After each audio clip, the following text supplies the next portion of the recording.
연준이 금리 인상에 대한 의지를 확고히 하며 유동성 긴축에 따른 우려로 인해 시장이 계속해서 흔들리고 있습니다. 이대로 시장이 무너질 것인지에 대한 부분과 상반기 시장이 상승할 수 있을 만한 모멘텀 재료들에 대해 알아보며 현 상황에도 외국인들이 계속해서 주목하고 있고 사담고 있는 주식은 또 무엇인지 이번 영상을 통해 알아보도록 하겠습니다.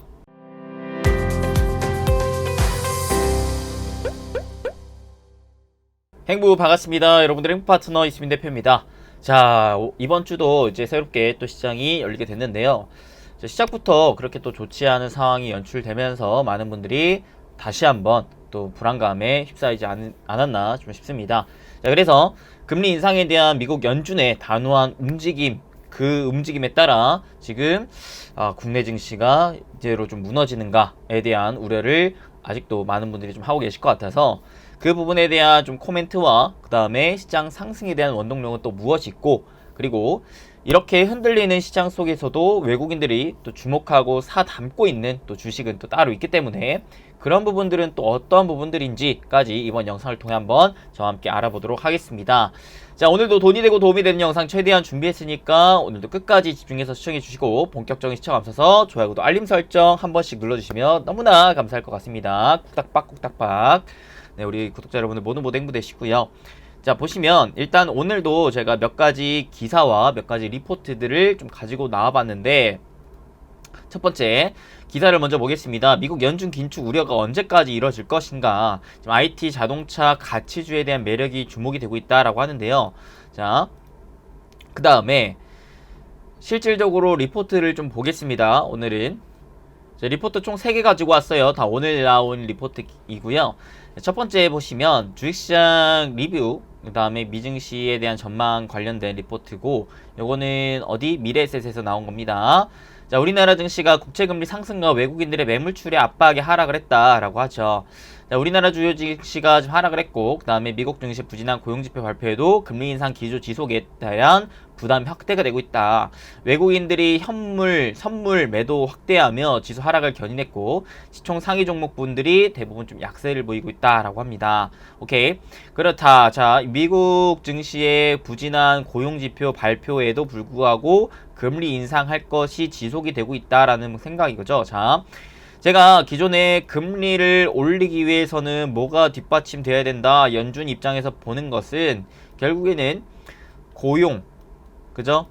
고용이 회복이 되거나 그다음에 물가가 많이 올라가면은 금리를 올릴 수 있다. 왜? 이 물가를 잡기 위해서, 인플레를 잡기 위해서 금리를 올리게 된다라고 했었죠. 근데 기존에는 고용이 채다 회복이 되지 않았기 때문에 물가의 상승에도 금리를 올리지 못하고 있었지만, 최근에 고용이 빠르게 회복되고 있는 모습이 연출됐었기 때문에 이제 물가를 잡기 위한 금리를 올리겠다, 좀 더 움직임을 단호하게 좀 잡았었죠. 오케이. 근데 뭐예요? 부진한 고용지표 발표, 단기적인 부진한 고용지표가 발표됐음에도 불구하고 금리 인상 기조가 지속이 된다. 그만큼 지금 물가를 잡기 위한 연준의 그런 움직임이 좀 진심이 밝혀지고 있다라고 생각을 하시면 될 것 같습니다. 즉 금리 인상 시기가 실질적으로 정말 앞두고 있겠다라고 생각을 하시면 될 것 같아요. 자, 그 다음에 그래서 가치주에 대한 매력이 높아진다라는 것이죠. 제가 저번 주 영상에서 어떤 영상이었습니까? 자, 제가 저번 주 영상, 이 영상이었죠.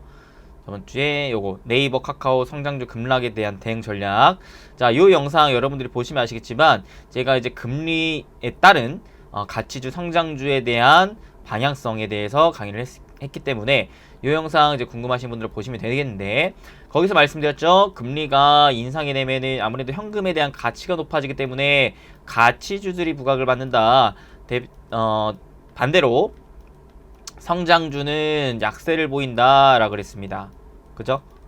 그래서 최근에 그 움직임에 따른 가치주에 대한 매력이 높아지고 있다라고 얘기가 나오고 있는 것입니다. 자, 그리고 이제 보시면 고용 동향을 봤을 때 시장 참가자들은 실업률이 큰 폭으로 하락을 했고, 임금 상승률이 예상치 상회했다라는 부분, 요거를 이제 체크를 했다라는 것인데요.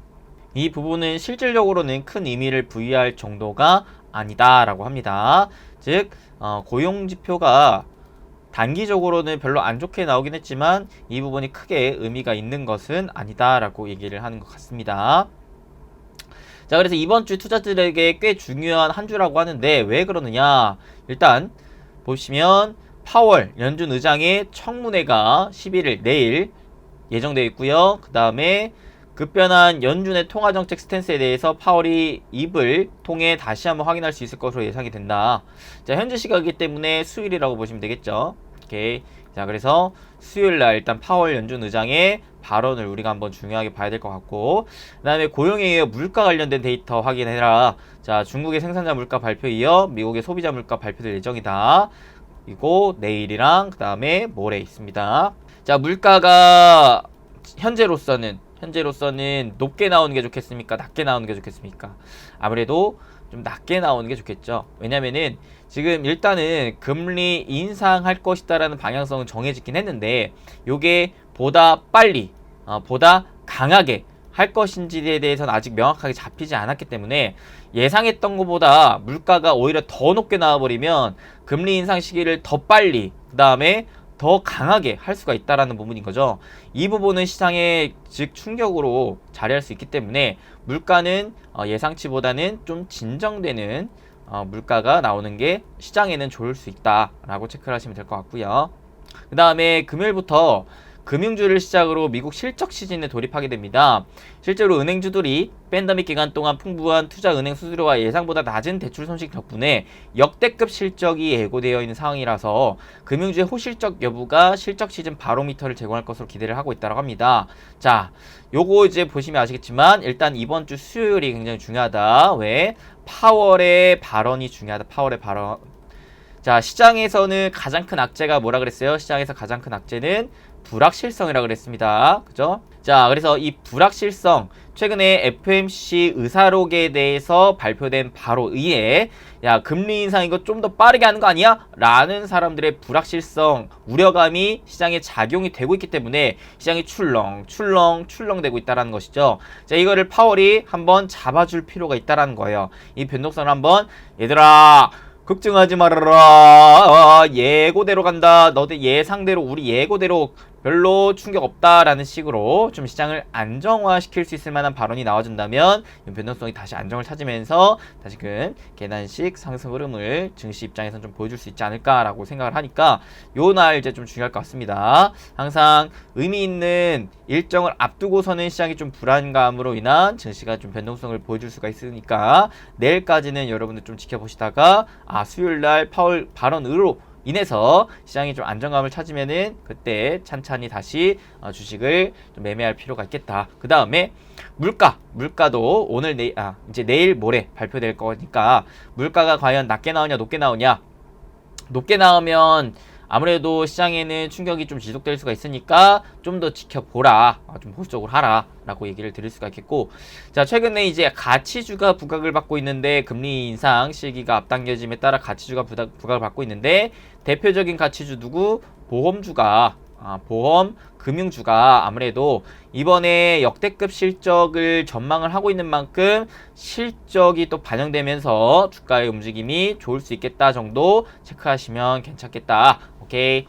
자, 그 다음 보시면 자, 올해 들어 격차가 커진 S&P 500 기준 가치주 빼기 성장주입니다. 자, 여기 주황색이 가치주고요. 그 다음에 검정색이 성장주인데 최근 뭐예요? 자, 작년 말까지 해서는 오히려 성장주가 좀 더 가파르게 올라오는 상황이 놓여졌으나 다시금 올해 초 들어와서 가치주가 강세를 보이고 있는 국면이 지금 놓여지고 있다라는 것입니다. 오케이. 그래서 단기적으로는 다시 가치주의 좀 강세를 기대해 볼 수가 있겠고, 그 다음에 성장주가 좀 조정을 받은 다음에 다시 재차 성장주의 추가적인 상승 파동을 좀 중기적으로는 기대를 해볼 수 있겠다 체크를 하시면 되겠고요. 그 다음에 보시면 실업률이 3.9%대를 기록을 했어요. 이는 팬데믹 전 수준과 거의 흡사한 수준입니다. 오케이? 그렇기 때문에 지금 고용지표는 분명 코로나 이전 사태까지 거의 회복이 되었다라고 체크를 하시면 될 것 같아요. 고용이 회복되었기 때문에 이제 물가를 잡기 위한 움직임이 본격적으로 나와야겠고, 그렇기 때문에 금리 인상이 실질적으로 나올 수가 있겠다라는 거 계속해서 체크를 하시면 될 것 같습니다. 그래서 전 주기 실업자 수 감소가 굉장히 긍정적이다. 실업자 수가 계속해서 감소하고 있다는 거 긍정적이라는 거예요. 오케이. 그 다음에 이제 IBK 투자증권에서 발표한 오늘 나온 리포트인데요. 이것도 보실게요. 연준이 긴축에 임하는 태도 관련한 리포트인데, 일단은 자, 연준이 12월 FOMC 의사록을 통해 양적 긴축을 거론했다고 하죠. 연준의 정상화가 금리 인상뿐만 아니라 대차 대조표 축소와 함께 진행할 것이라는 우려가 크기 때문에 국내 금리는 추경 우려까지 더해지면서 전 구간에서 상승 압력이 가팔랐다라고 합니다. 자, 기존 금리 인상은 사람들이 어느 정도는 좀 예상한 바였지만 대차 대조표 축소 같은 경우에서는 사람들의 그런 미리 예상했던 바가 아니었기 때문에 이에 따른 좀 증시 충격이 좀 나왔다. 오케이. 그 다음 연준의 12월 FOMC 의사록에서 양적 긴축이 거론됐는데 거의 모든 참가자들이 기준금리 인상이 양적 긴축 시행보다 선행됨을 동의했다라고 하죠. 아하, 일단은 금리 먼저 올리고 그 다음에 이제 양적 긴축할 거야. 양적 긴축할 거야. 라는 식으로 이제 연준에서 말을 했다라고 합니다.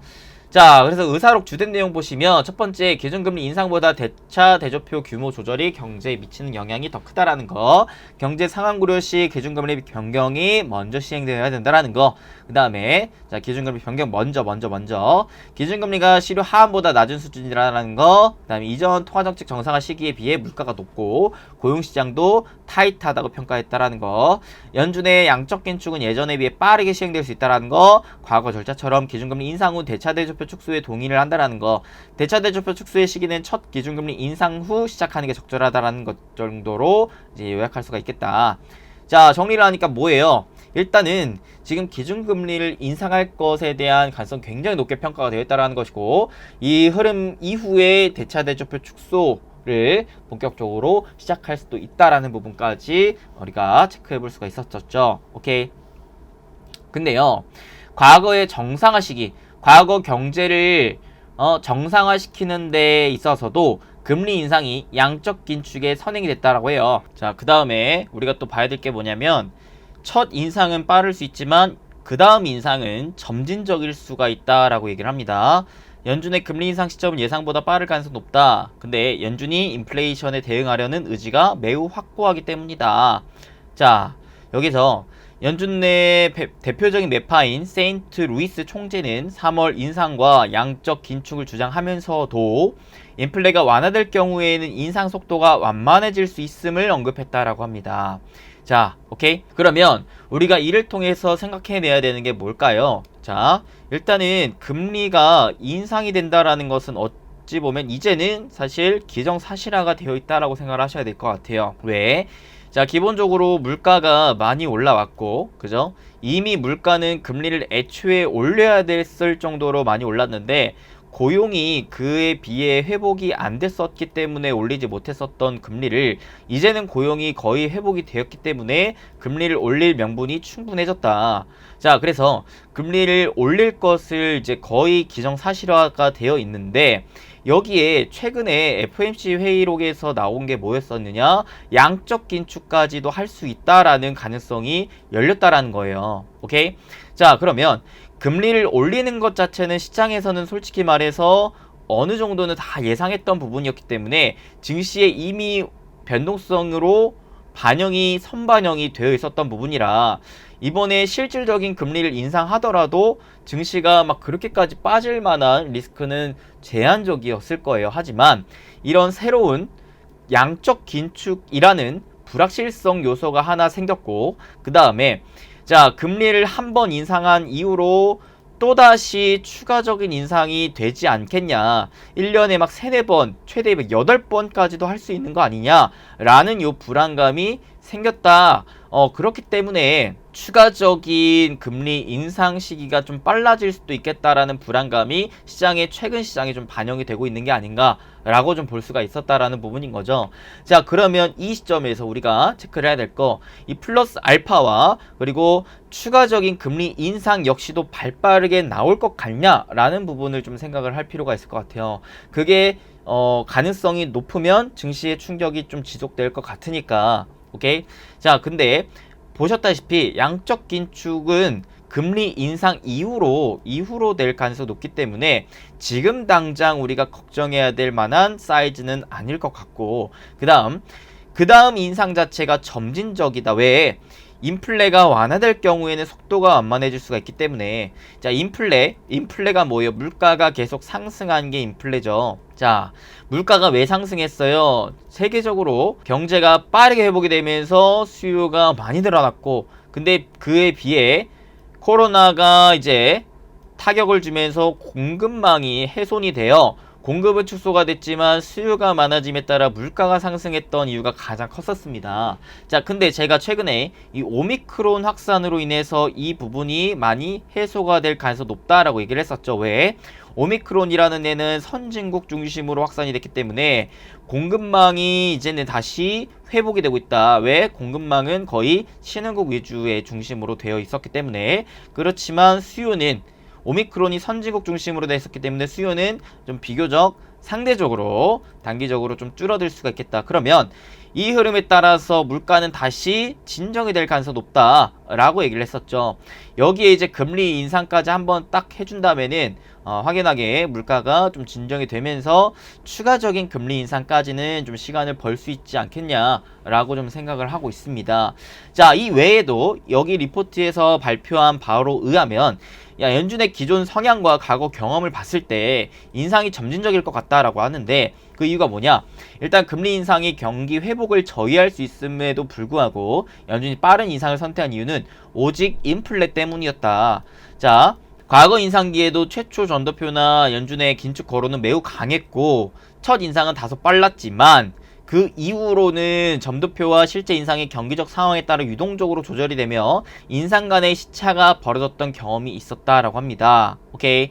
처음에 진행이 됐었던 것과 이후에 진행이 됐었던 것들은 과거 기준금리 인상 시기를 보더라도 좀 시간적인 텀이 있었다라는 것을 체크할 수가 있었습니다. 오케이. 그 다음 두 번째, TIPS를 이용한 양적 긴축인데 연준이 추가로 쓸 수 있는 카드가 바로 요거다라는 것이죠. 볼게요.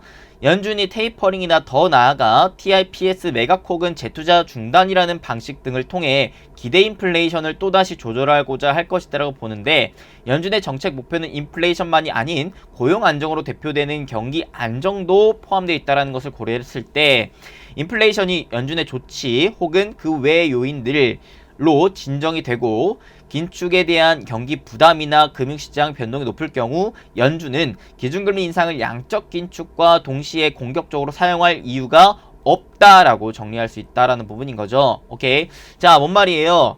자, 양적 긴축에 대한 카드가 있기 때문에 아까도 봤다시피 자, 금리 인상 이후에 양적 긴축까지 할 수 있다. 양긴까지 할 수 있는데 요게 금리 인상한 이후로 진행이 될 가능성이 높다. 가능성은 있지만 당장엔 아닐 거다. 오케이? 그리고 요걸로 인해서 추가적인 금리 인상을 좀 미룰 수가 있겠다라는 생각을 가질 수 있다라는 것이죠. 오케이? 그래서 이번에 금리 인상 첫 번째는 좀 빠르게 할 수가 있겠으나 그 다음 금리 인상으로 넘어갈 때는 양적 긴축으로 속도를 좀 조절할 수가 있겠다. 그 카드가 있구나 라는 것으로 생각을 하시면 좋겠습니다. 그래서 현재 TIPS 보유 잔액과 미국의 BEI 스프레드를 봤을 때 굉장히 높은 수치를 또 가져가고 있다는 것도 체크를 할 수가 있겠죠. 사용할 수 있는 카드가 여전히 많다라는 거예요.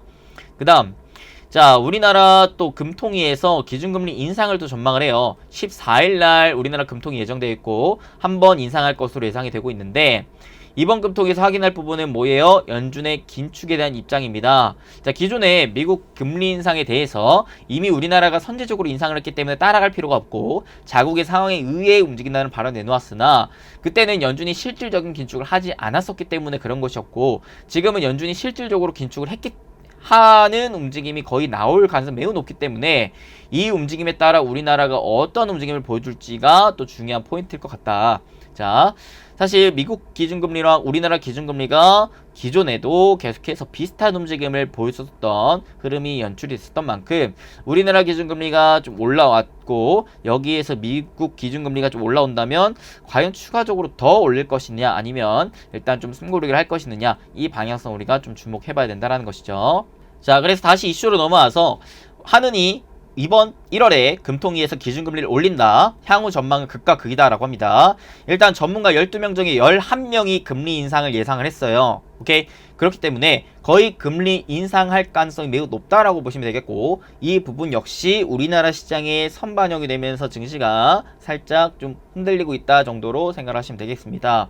그래서 실질적으로 금리 인상을 하건 안 하건 발표가 된다면 그때부터는 다시 요 변동성이 다시 좀 완화될 수가 있겠다라는 부분 생각하시면 되는데 그 이유가 문제죠. 그 이유가 과연 금리 인상을 계속해서 더 할 것이느냐 아니면 좀 더 지켜볼 것이느냐인데 자, 일단은 이번 달에 할 가능성이 매우 높은 게 자, 기존에 1분기에 금리 인상을 예고를 했었죠. 1월, 2월 중에 한번 올려야 되는데 2월은 아무래도 대통령 선거가 2주일밖에 남지 않기 때문에 불확실성을 오히려 더 키울 수가 있어서 이번에 하는 게 나을 수 있겠다라는 얘기를 많이 나오고 있습니다. 오케이. 그 다음에 그 이후로 추가적인 금리 인상을 할 것이냐 말 것이냐에 대해서는 아직까지는 갑론을박이 좀 나오고 있기 때문에 요거는 이제 미국의 흐름 이후로의 상황을 좀 지켜봐야 될 것 같아요. 아직까지는 그래도 우리나라 금리가 그렇게까지 뭐 위협적인 상황까지는 놓여지지 않았기 때문에 일단 좀 지켜볼 필요가 좀 있어 보이고요. 자, 요거 이슈도 좀 볼게요. 이번 주 미증시를 봤을 때 파월 의회 출석과 소비자 물가 주목해야 된다라는 거 아까 이제 리포트를 통해서 체크해봤던 내용입니다. 자, 여기에 사실 보시면 해외 증시에 비해 우리나라 증시가 유독 좀 많이 빠졌어요. 오늘 같은 경우도 그죠? 사실 중국 증시 같은 경우 오늘 좀 많이 반등세를 보여줬단 말이죠. 그 다음에 홍콩 증시도 많이 올랐고 근데 그에 비해서 우리나라 증시가 오늘 좀 많이 빠졌어요. 코스닥 같은 경우 1.49% 하락했고 그 다음에 코스피 기준으로도 거의 1% 가까운 하락을 좀 보여줬습니다. 아무래도 우리나라 증시의 특수성 때문에 그런 것 같은데 첫 번째로는 아까 봤던 이제 우리나라 금통위에서의 금리 인상 가능성이 좀 높다라는 부분 두 번째는 뭐예요? LG에너지솔루션 청약일 거라고 좀 보이고 있습니다. 공모 금액만 12조입니다. 12조 보시면 단군 이래 최대입니다. 최대 역대급 규모의 공모 금액이 지금 나올 것입니다. 그래서 이를 청약하기 위한 자금 확보를 위해 지금 기관들의 매도세가 계속 이어지고 있다라고 보시면 될 것 같은데요. 실제로 최근 보시면 기관들의 매도세 어때요? 코스피도 계속 12월 29일부터 줄기차게 매도를 좀 하고 있고 연기금 마찬가지, 금투 마찬가지, 코스닥 들어와도 계속해서 기관, 금투, 연기금, 사모펀드 다 지금 매도를 때리고 있다라는 것입니다. 자, 이런 움직임 나오고 있다라는 부분 어느 정도는 LG에너지솔루션의 청약 자금을 확보하기 위한 매도세가 좀 나오고 있구나 정도도 체크를 해볼 수가 있겠죠. 그리고 이제 금투 같은 경우에서의 매도세는 기존 리포트에서도 저희가 보여드렸다시피 이번 주 옵션 만기 이후로부터는 다시금 매수세로 또 전환이 될 수가 있는 만큼 그 부분에 대한 이제 자금 재유입으로 인한 증시 반등세도 우리가 좀 기대를 해볼 수가 있겠다 체크할 수가 있겠고 LG에너지솔루션 청약이 다음 주에 예정이 되어 있기 때문에 이번 주까지는 기관 금투 연기금의 매도세가 좀 지속적으로 나올 가능성은 좀 있겠으나 다음 주부터는 다시금 해당 자금이 재유입될 수 있다라는 부분까지 좀 감안을 한다면 다음 주부터는 그래도 증시에 전반적인 좀 반등세를 기대해 볼 수가 있지 않겠냐. 또한 이번 주에 연준 파월 의장의 발언까지도 나와줬을 때는 점차 그래도 이 불안정인 요소, 흔들리는 배가 그래도 조금씩 안정을 찾을 수 있지 않겠냐라고 생각을 할 수가 있을 것 같아요. 특히나 또 제가 코스닥 기준으로 최근 이제 증시 추세를 좀 잡아드렸던 것도 보시면 어때요? 추세상 계속해서 요 라인을 밀리지 않는 상황이 연출되고 있습니다. 특히 또 개인들의 자금 역시도 받쳐주고 있는 상황 놓여지고 있고요. 그래서 요 970, 980 요 라인 때는 계속해서 좀 1차적인 강한 하방 지지력을 확보를 하면서 지켜줄 수 있지 않겠냐 싶고요. 혹시라도 얘가 무너진다면 2차적인 지지 라인은 950포인트 라인 여기 있다라는 거 체크를 하시고, 여기는 굉장히 강한 지지 라인입니다. 그렇기에 여기는 쉽사리 무너지기 좀 어려울 거예요. 그래서 여기에서 재차 반등세가 포착이 된다면 그때 적극적인 좀 매수 타이밍으로 봐도 되지 않을까라고 일단은 생각하고 있습니다. 자, 현 시장에서 가장 중요한 건 뭐라 그랬어요? 일단은 지금 뭐 경제적인 문제, 기업적인 문제, 특별한 경제의 위기 상황이 연출이 되고 있지는 않겠지만 뭐가 자금 유동성에 대한 체크를 좀 해야 된다. 그 자금 유동성에 대한 체크를 했을 때 가장 또 중요하게 봐야 될 지표가 첫 번째 환율이었고 두 번째 10년물 국채금리였는데, 10년물 국채금리가 아직까지는 진정될 기미가 좀 보이진 않고 있어요. 그래서 요 흐름 계속해서 좀 봐야 될 것 같고요. 2.0% 가깝게 가면 갈수록 여러분들이 현금을 조금은 챙길 수가 있어야 될 것 같습니다. 지금은 아직까지는 그런 움직임은 아니지만 거의 2% 진짜 가까이 올라간다 싶으면 그때는 현금 비중을 조금 늘려야 될 것 같고요. 환율을 봤을 때는 아직까지는 크게 위협적인 모습 안 나오고 있죠. 1200 다시 이탈하고 떨어지고 있는 모습이기 때문에 안정적인 흐름. 오히려 내일장은 외국인들의 자금이 좀 유입되면서 다시 증시를 좀 반등시켜 줄 수 있지 않을까라는 생각도 좀 드는데요. 이 흐름이 좀 이어진다면. 오케이. 그래서 일단은 요거 보셔야 되고, 그 다음에 제가 뭐라 그랬느냐, 요 10년물 국채금리가 1.7% 위에서 자꾸 자리를 하고 있으면 단기적으로 가치주 중심의 주도가 지속될 수가 있겠다라고 얘기를 드렸었죠.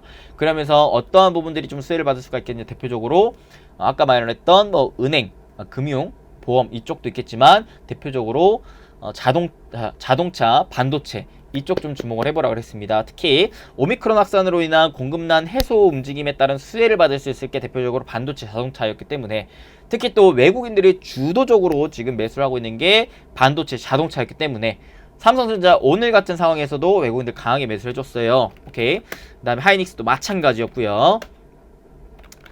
그 다음에 현대 모비스도 지속적인 매수세에 연출되고 있다라는 거 체크를 하시면 좋을 것 같고, 그 외에 이제 또 대표적인 가치주 뭐 건설 이쪽도 대표적인 또 가치주니까 체크를 하시면 될 것 같고요. 그 다음에 이제 마지막으로 볼 리포트인데, 하이투자증권에서 나온 이제 리포트, 과연 올해 주요 경제 이슈를 봤을 때 방향성 어떻게 체크할 수 있겠느냐. 첫 번째, 중국이 경기 변곡점을 맞이할 것에 대한 부분. 자, 저번 주에도 말씀드렸다시피 올해 중국 굉장히 중요한 이슈가 있어요.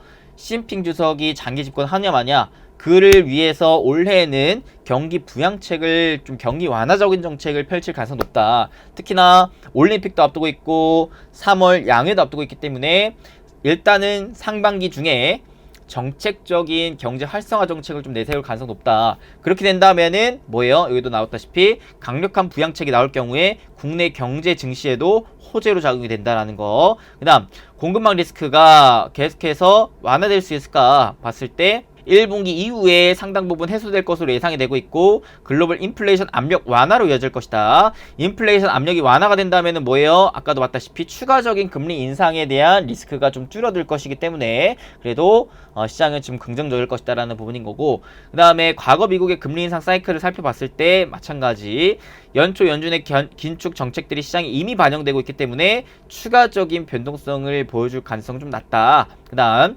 국내 대선 전후의 금융시장 사이클을 본다면 직접적인 영향은 크진 않겠지만 아무래도 디지털 및 에너지 패러다임, 즉 한국판 뉴딜, 그린 뉴딜, 디지털 뉴딜 이쪽의 방향성 계속해서 유지될 것 같다라고 얘기를 하고, 그 다음 팬더스트리라고 해가지고 팬과 산업 합성한 신조어, MZ세대 부상과 함께 새로운 산업 트렌드로 정착할 전망. 요거의 대표적인 또 뭐가 있어요? 메타버스, 그 다음 NFT 이거 한번 또 체크를 하시면 될 것 같습니다.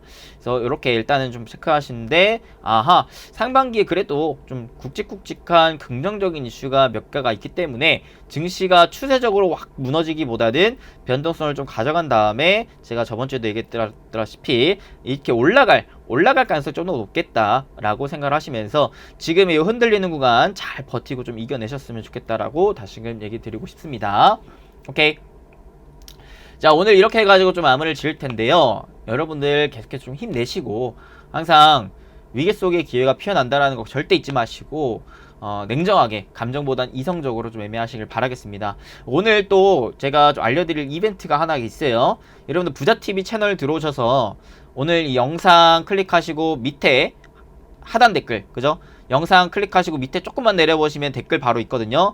댓글 보시면 카페 링크가 있어요. 요 링크 클릭하고 카페 들어오시면요, 지금 다양한 이벤트가 지금 진행이 되고 있는데, 대표적으로 요 홍보 페스티벌, 요거에 지금 이번 주까지 진행하는 이벤트입니다. 요거 아직 모르시는 분들 많으신 것 같은데, 요게 뭐냐, 자, 자동차 관심 있으신 분들은 요 자동차 썬팅 틴팅 업체인 카디언에서 제공하는 200만원 상당의 자동차 틴팅 패키지를 무료로 받아보실 수가 있는 이벤트입니다. 보시면 자, 자동차 실내 보호, 외부, 그 다음에 헤드라이트 중에 여러분들에게 또 상품으로 이벤트 쏠 거예요. 요거 참여하는 방법은 요거 이벤트 게시판 글 참고하시면 되겠는데, 부자TV를 여러분들 주변에 홍보만 간단하게 하시면 됩니다. 뭐 블로그든 페이스북이든 인스타든 이런 것들, SNS, 아니면 이것도 모르겠다 하시면은 그냥 지인들한테 구독해주세요 한 번만 해주시면은 그거 인증 글만 올리시면 참여 끝입니다. 참여 끝. 지금 이게 이번 주까지 진행한 이벤트인데, 여기 보시면 홍보 페스티벌이라는 게시판 있죠. 여기에 지금 올리신 분이 3분밖에 없어요. 3분밖에. 그러니까 아직 이벤트를 지금 진행하고 있는지 여러분 모르는 거예요. 그래서 이거 지금 참여만 해도 거의 뭐 100만원 상당의 상품을 그냥 거저 받아 가실 수가 있을 것 같습니다. 그래서 자동차 쪽으로 좀 관심 있으신 분들은 요거 잊지 마시고 간단하게 참여하셔서 또 무료로 받아갈 수 있을 만한 상품 최대한 좀 받아가시면 좋을 것 같습니다. 그리고 제가 또 내일 그리고 목요일날 또 라방을 앞두고 있는데, 이번 주 라방에서는 제가 가능하면 CES 2022에서 이제 우리가 좀 눈여겨봐야 할 기술, 산업, 종목군 이쪽 한번 좀 살펴보는 시간 가져볼 것 같고, 추가적으로 기존에 제가 AI에 대해서 강의했었는데 AI에 대한 추가적인 또 강의도 한번 준비해서 진행을 해볼 수 있도록 하겠습니다.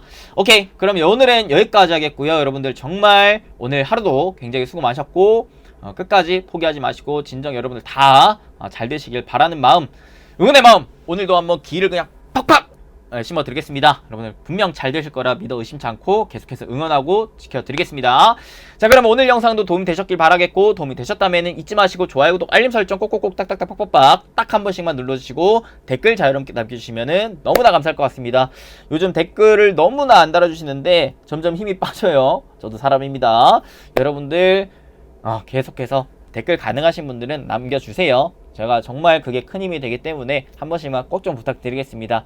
저는 또 다음에 더 좋은 정보와 영상으로 찾아뵙겠습니다. 여러분들 행복 파트너 이수민 대표였습니다. 감사합니다. 사랑합니다.